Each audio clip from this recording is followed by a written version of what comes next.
a Goliath of history. Let's explore the life of Takahashi Korekiyo, a finance minister born under the Tokugawa shogunate who shaped modern Japan. How did an illegitimate son from feudal Japan become one of the world's most influential economists? Takahashi's story is truly remarkable. He funded the Russo-Japanese War, led Japan's recovery from the Great Depression before any other major power, and made significant contributions to modern finance.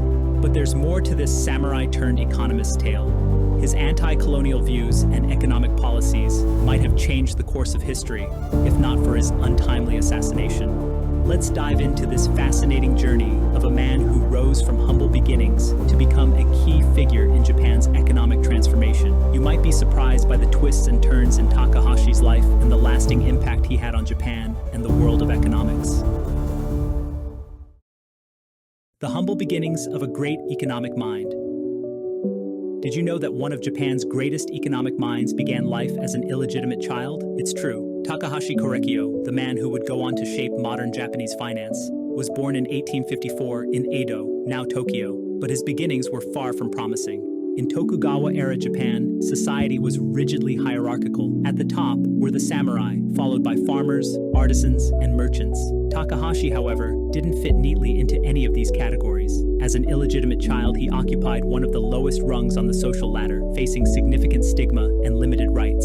His prospects for education and social mobility were bleak, but fate intervened in the form of his grandmother, who saw the challenges he would face and made a bold decision. She arranged for his adoption into a samurai family. Adoption into samurai families, while uncommon, offered a lifeline for illegitimate children, providing them with social status and opportunities that would otherwise be out of reach. This adoption was a turning point in Takahashi's life, granting him access to education and networks crucial for his future success. His unique position, straddling the world of the marginalized and the elite, gave him a rare perspective on Japan's societal structure, which would later shape his vision for economic reform. As Takahashi grew, his understanding of social inequalities and the potential for change deepened. These early experiences laid the foundation for policies aimed at balancing social and economic disparities. But his journey was just beginning. His next chapter would take him across the Pacific to America, a journey that would test his resilience and redefine his path. An American Odyssey, from aspiring student to indentured servant. In 1867, 13-year-old Takahashi Korekiyo set sail for San Francisco, dreaming of learning English and broadening his horizons. However, upon arrival, his hopes were dashed. Through deceptive practices, Takahashi was tricked into signing an indentured servitude contract, effectively making him a servant in a foreign land. Takahashi's first placement was with the Van Reed family in Oakland, where he endured grueling work instead of the education he had envisioned. Later, he was sent to the Brown family, working as a ranch hand and vineyard laborer. Despite the harsh conditions, Takahashi's resilience shone through. Unknowingly, he mistook this brutal regimen as part of his education. Yet, there were small silver linings. Through daily interactions, he gradually learned to speak and read English, a skill that would prove invaluable in his future career. Salvation came when the Japanese consul learned of Takahashi's plight. The consul annulled his indentured contract, paying the Brown family to secure his release. In December 1868, after over a year of servitude, Takahashi returned to Japan, forever changed by his experience.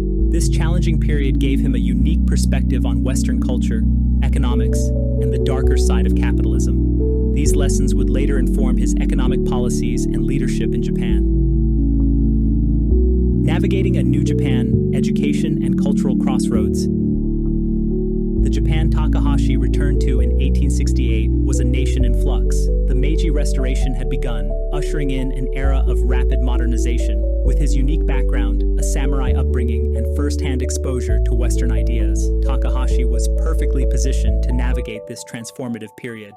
Traditional samurai education emphasized Confucian classics, martial arts, and calligraphy. In contrast, Takahashi's time in America, despite its hardships, had exposed him to Western concepts and the English language. This dual perspective must have been both disorienting and empowering. As Japan modernized its education system, institutions like the University of Tokyo emerged, aiming to produce leaders equipped with technical and scientific knowledge. Takahashi, leveraging his English skills, began working as an English teacher, a role in high demand as Japan sought to bridge linguistic and cultural gaps with the West. This period cemented Takahashi's ability to synthesize traditional Japanese values with Western innovations, making him a valuable asset as Japan industrialized and engaged with the global stage. A rising star in finance, from adversity to opportunity. In 1892, Takahashi entered the Bank of Japan, marking the start of a meteoric rise. Despite lacking formal financial education and facing setbacks like a failed silver mine venture, he brought a wealth of practical experience and a unique perspective to the institution. Takahashi quickly distinguished himself. His understanding of Western financial systems and his innovative approach to monetary policy made him stand out. By 1899, just 7 years after joining the bank, he became deputy governor, a testament to his ability and determination. One of his key contributions was advocating for the central bank's active role in stimulating economic growth. He championed lower interest rates to combat deflation, a forward-thinking strategy for the time. Takahashi's practical mindset, shaped by his diverse experiences, proved invaluable. His understanding of risk and due diligence, learned from past failures, helped strengthen Japan's financial system during a critical period of modernization.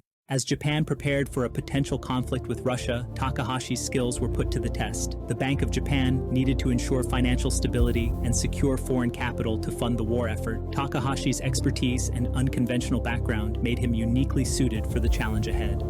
As Japan faced mounting tensions with Russia, Takahashi's leadership would prove crucial. The lessons from his unconventional path, marked by hardship, determination, and ingenuity, had prepared him for this pivotal moment. His greatest contributions to Japan's future were just beginning to unfold.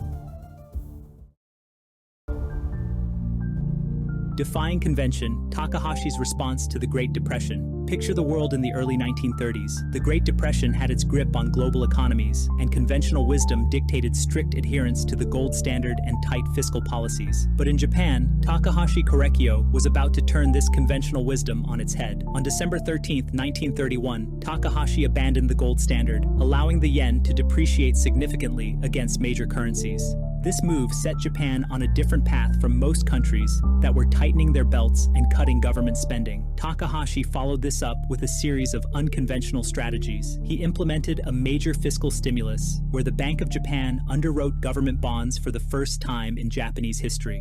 While other countries were cutting back, Japan increased government spending, recording larger fiscal deficits than other nations during Takahashi's term as finance minister. But Takahashi didn't stop at fiscal policy. He also turned his attention to monetary policy, easing interest rates multiple times from March to August 1932. This move complemented his fiscal expansion, creating a powerful combination against the Depression. The effectiveness of these policies was remarkable. Between 1932 and 1936, Japan's industrial sector experienced significant growth, outpacing many other countries struggling with the Great Depression.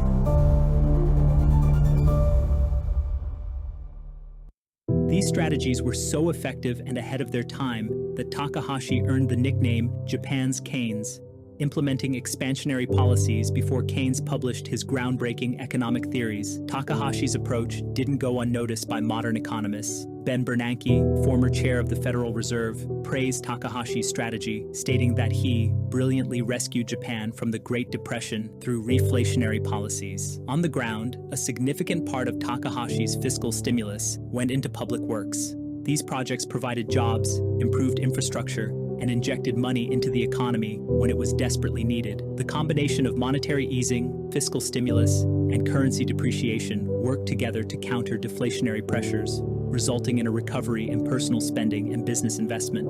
It's important to understand how radical Takahashi's approach was at the time. In a world where the prevailing wisdom was to cut spending, he advocated for active government intervention in the economy. He recognized that in times of severe economic downturn, the government needed to step in and provide the stimulus that the private sector couldn't. The results speak for themselves. Japan exited the Great Depression before any other major power, while countries like the United States and United Kingdom were still struggling with high unemployment and economic stagnation. Japan was already on the path to recovery and growth. Despite his incredible achievements, Takahashi remains a relatively unknown figure outside of Japan and economic circles. His success in combating the Great Depression provides a powerful case study in the effectiveness of expansionary fiscal and monetary policies during severe economic downturns. Let's be clear, Takahashi's policies weren't without risks. Expanding the money supply and increasing government debt always carry potential long-term consequences. But in the face of the greatest economic crisis the world had ever seen, Takahashi understood that extraordinary times called for extraordinary measures. Takahashi's response to the Great Depression wasn't just a series of economic policies. It demonstrated the power of innovative thinking and bold action in the face of crisis. The birth of modern Japanese banking. While Takahashi's fiscal policies were crucial, his true economic legacy was taking shape behind the scenes in the world of banking. Takahashi was quietly orchestrating changes that would echo through generations. Let's explore how his overlooked banking reforms set the stage for Japan's post-war economic miracle. In the early 20th century, Japan's banking system was fragmented and struggling to keep pace with rapid industrialization. Numerous small banks lacked the capacity to finance large-scale projects, making the entire sector vulnerable to economic shocks. Takahashi recognized that for Japan to modernize and compete globally, it needed a robust, stable banking system capable of supporting long-term economic growth. One of Takahashi's most significant contributions was transforming the Bank of Japan into a modern central bank. He implemented policies allowing it to take a more active role in managing the economy, including the unprecedented step of having the Bank of Japan underwrite government bonds. This move provided crucial funding for fiscal stimulus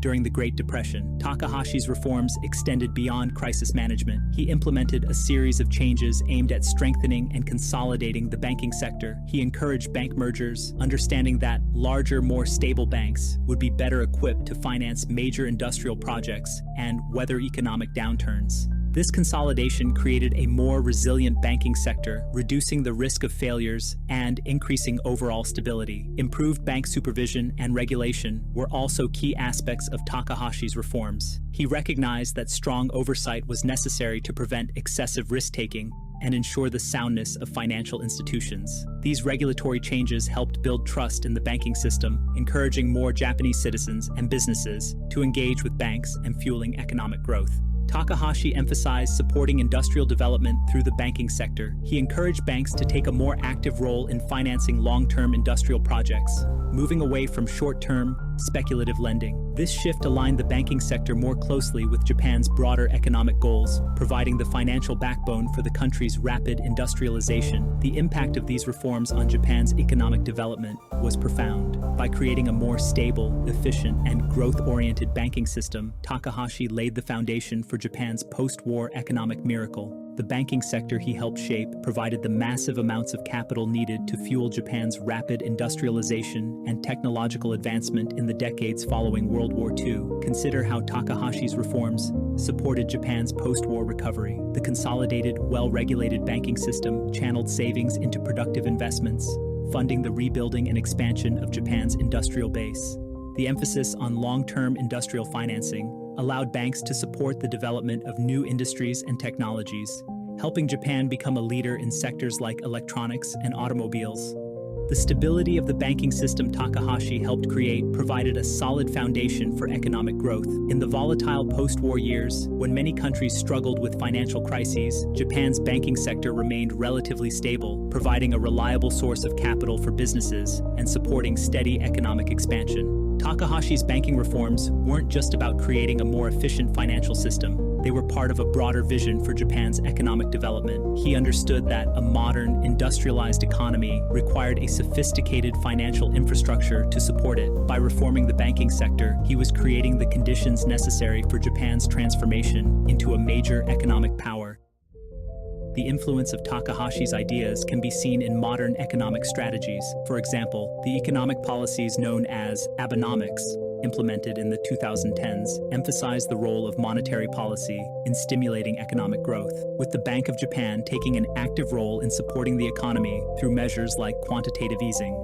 Both Takahashi and more recent policymakers recognized the importance of coordinating monetary and fiscal policy to achieve economic goals. They understood the need for structural reforms in creating long-term economic growth, albeit focusing on different aspects of the economy. Takahashi's contributions to Japanese banking demonstrate the power of forward-thinking economic policy. By looking beyond short-term challenges and focusing on building a robust, growth-oriented financial system, he helped create the conditions for decades of of economic success. His legacy serves as a reminder of the crucial role that well-designed financial institutions and policies play in supporting long-term economic development. As we look to the future, with its complex economic challenges and opportunities, the lessons of Takahashi's banking reforms remain relevant. His emphasis on financial stability, recognition of the importance of long-term industrial financing, and understanding of the role of central banks in supporting economic growth continue to influence economic thinking around the world. Takahashi's legacy in Japanese banking serves as a powerful reminder of how visionary economic policies can shape the destiny of nations, creating prosperity that endures for generations.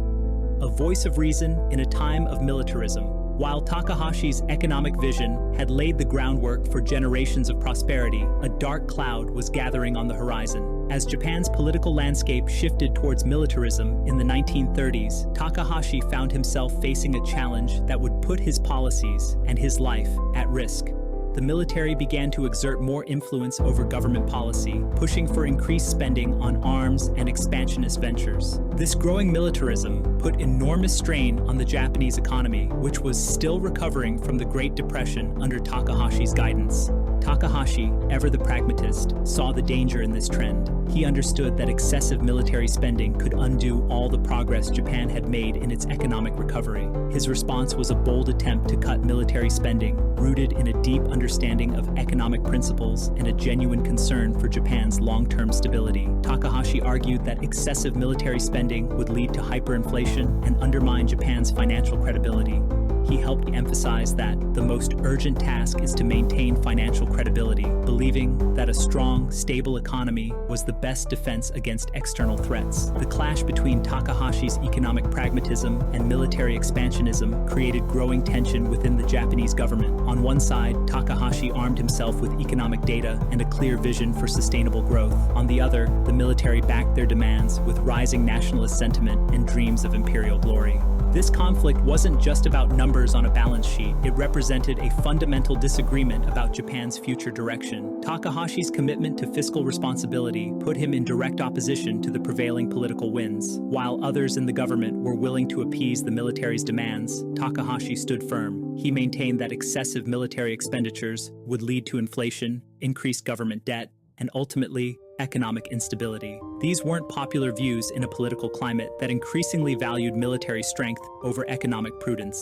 As nationalist sentiment grew, many viewed Takahashi's economic caution as a lack of patriotism. They failed to understand that his policies were aimed at ensuring Japan's long-term strength and stability. The tension between Takahashi's economic policies and the ambitions of militarist factions came to a head in the mid-1930s. As finance minister, Takahashi continued to resist demands for increased military spending, arguing that Japan simply couldn't afford the massive military buildup without risking economic collapse. The militarists took specific actions to undermine Takahashi's influence. They launched propaganda campaigns portraying him as an obstacle to Japan's greatness and lobbied key government officials to ignore his economic advice. Some military leaders even began to bypass normal budgetary processes, seeking direct funding for their projects and effectively circumventing Takahashi's authority as finance minister. Despite the growing pressure, Takahashi didn't waver in his convictions. He continued to present economic data showing the unsustainability of increased military spending and proposed alternative budget allocations that would maintain Japan's defense capabilities without sacrificing economic stability. His courage in standing up to the militarists, even as their power grew, is a testament to his integrity and commitment to Japan's long-term welfare. The conflict between Takahashi's economic policies and Japan's militarism had profound implications for the country's future.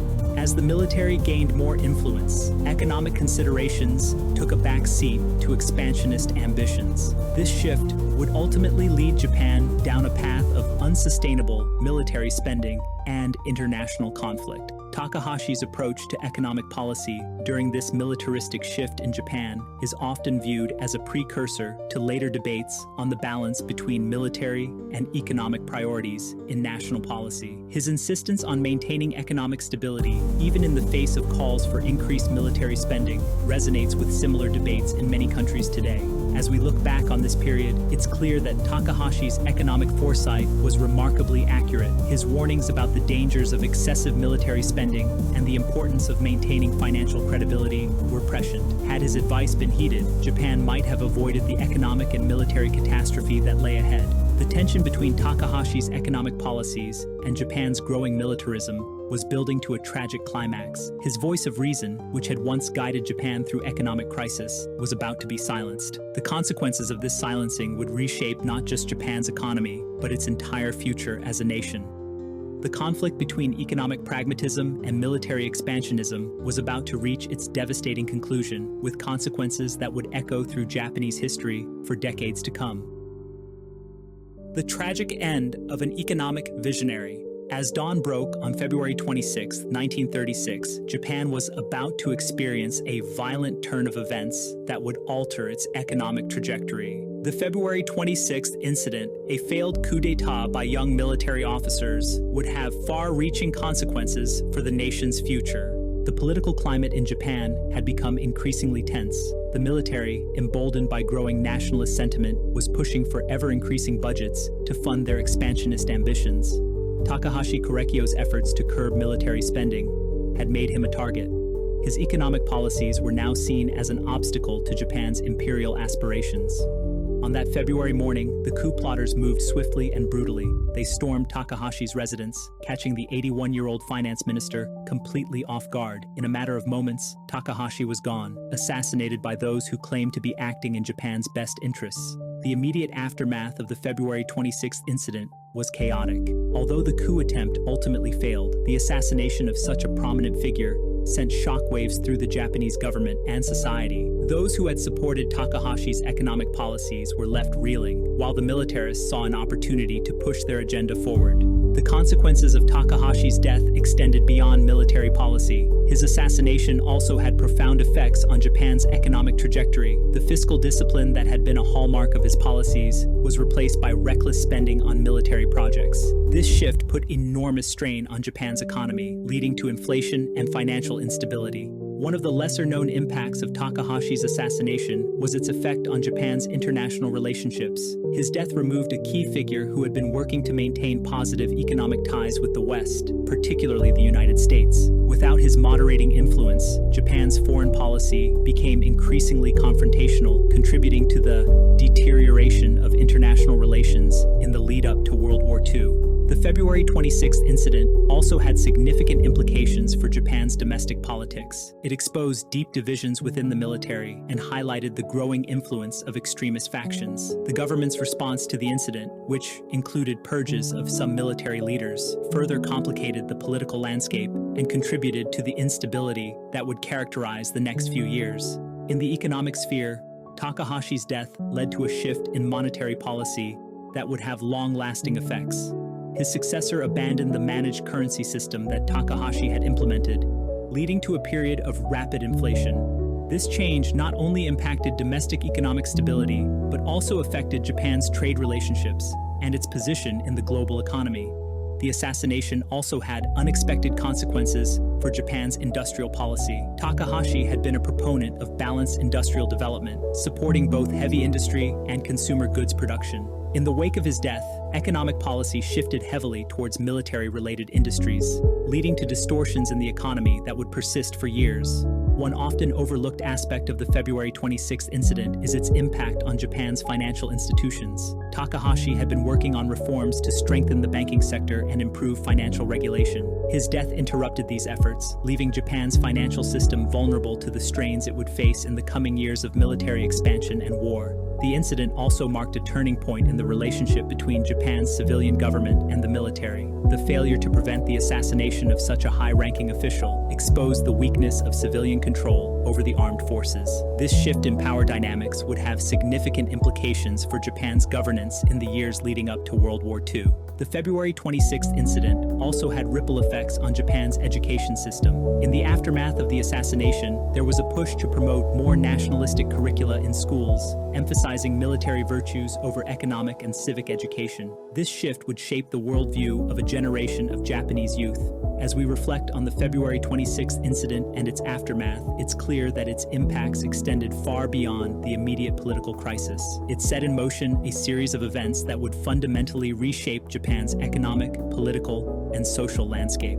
The loss of Takahashi Korekiyo removed a crucial voice of moderation at a critical juncture in Japanese history, altering the nation's course in ways that would be felt for decades to come. His ideas would prove to be remarkably resilient, shaping economic thought for generations to come. The legacy of Japan's economic samurai. Let's explore how Takahashi Korekiyo's economic strategies continue to shape modern financial policies, even if his name isn't widely recognized outside Japan. While we've discussed his innovative approach to fiscal stimulus and monetary policy, the real question is, how do these ideas play out in today's complex economic landscape? Consider the response to the 2008 global financial crisis. Central banks worldwide, including the Federal Reserve, implemented policies that echoed Takahashi's approach from the 1930s. They aggressively eased monetary policy, slashed interest rates, and governments rolled out massive fiscal stimulus packages. These actions, while not without controversy, helped prevent a complete economic meltdown and laid the groundwork for recovery. But Takahashi's influence extends beyond crisis management. His emphasis on coordinated fiscal and monetary policy has become a cornerstone of modern macroeconomic management. Today's policymakers understand that neither fiscal stimulus nor monetary easing alone is sufficient to combat severe economic downturns. Instead, they advocate for a comprehensive approach that utilizes both tools in concert, just as Takahashi did nearly a century ago. The concept of reflation, deliberately inducing inflation to stimulate economic growth, has gained traction in recent years as many developed economies struggle with persistent low inflation or deflation. The Bank of Japan's attempts to combat deflation in the 2010s can be seen as a modern application of Takahashi's reflationary policies. It's a striking example of how his ideas continue to influence economic thought, even as new challenges arise. You might wonder why Takahashi remains a lesser-known figure outside Japan, despite his significant contributions. Several factors contribute to this, including language barriers and historical focus. Much of the primary source material about Takahashi is in Japanese, making it less accessible to Western economists and historians. Additionally, the narrative of the Great Depression has traditionally centered on the experiences of the United States and Europe, overshadowing Japan's unique response to the crisis. However, Takahashi's legacy is gaining more recognition in recent years. Economists studying the Great Depression and the history of economic thought are increasingly acknowledging his pioneering role in implementing what we now recognize as Keynesian policies. His life story, from humble beginnings to economic mastermind, serves as a powerful reminder of the potential impact of unconventional thinking in economics. As we face new economic challenges in the 21st century, from climate change to technological disruption, the lessons from Takahashi's work remain relevant. His willingness to challenge orthodoxy and adapt to changing circumstances offers valuable insights for today's policymakers and economists. In an era of global economic uncertainty, Takahashi's pragmatic and innovative approach to economic management may be more crucial than ever. Takahashi's legacy reminds us that economic theories are not immutable laws, but tools to be adapted and applied judiciously. It challenges us to think creatively about economic problems, to learn from diverse perspectives, and to have the courage to implement unconventional solutions when circumstances demand them. As we navigate the complex economic landscape of the 21st century, Takahashi's ideas continue to offer guidance and inspiration, proving that innovative thinking can have a lasting impact far beyond its time. Thank you for joining us on Echoes, Events That Shaped Japan.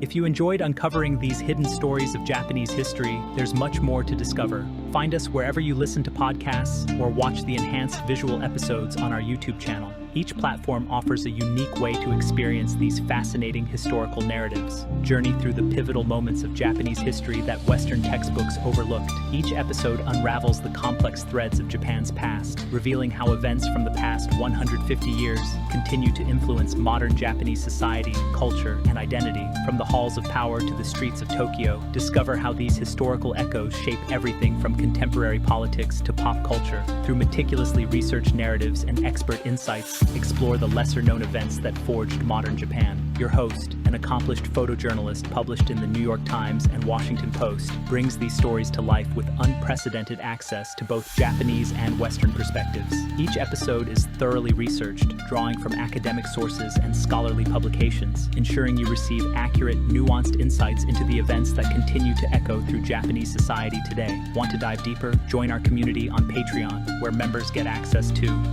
behind-the-scenes research, source materials, and reading lists. Early access to upcoming episodes. The best part? You can become a member at no cost and start exploring exclusive content right away. Remember to subscribe, share with friends who love Japanese history and culture, and join us next time as we continue to explore the echoes that shaped modern Japan. Echoes. 日本の歴史を築いた出来事。じゃあまたね。